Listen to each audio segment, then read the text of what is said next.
Құрметті көрермендер, сіздер Ұлы Отан соғысында 397 жаудың көзін жойған снайпер қазақ жайлы білесіздер ме? Осы видеоны соңына дейін көріп, лайк басып пікір қалдырыңыздар. Төлеуғали Насырханұлы Әбдібеков 1916 жылы Абай облысының Жарма ауданында дүниеге келген. Ұлы Отан соғысына қатысушы 8-ші гвардиялық атқыштар дивизиясының мергені. Аға сержант, барлығы 397 жауды жер жастандырған.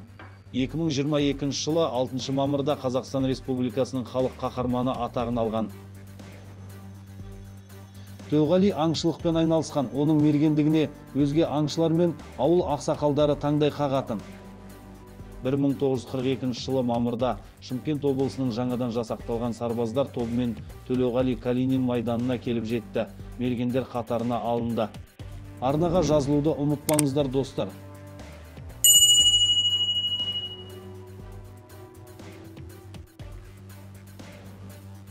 8-ші гвардиялық атқыштар дивизиясының әскери іс-әрекеттердің қысқаша есебінде 1942 жылдың өзінде аға сержант Әбдібековтің 219 фашистің көзін жойғаны жазылған. Толық емес 2 жылдың ішінде 1942 жылдың 14 мамырынан 1944 жылдың 21 ақпанына дейін атқыштар ротасының мергені Төлеуғали Әбдібековтің өзінің мерген винтовкасынан 397 фашисті жойған. 1942 жылғы «Комсомольская правда» газетіндегі Төлеуғали Әбдібеков туралы жазба. Төлеуғали мергендігімен қатар ұстаздық қасиетімен де ерекшеленді. Ол өз полкінде мергендік қозғалысын ұйымдастырып, 32 мергенді дайындады. 1944 жылы 22 ақпанда Әбдібековтің неміс мергенімен соңғы жекпе-жегі болды. Оған суық тиіп жағдайы нашар еді. Bir кезде неміс мергені оны бірінші тауып атты. Әбдібеков мойнынан ауыр жараланғанымен қайтарған оқпен неміс мергенін сол жерде өлтірді.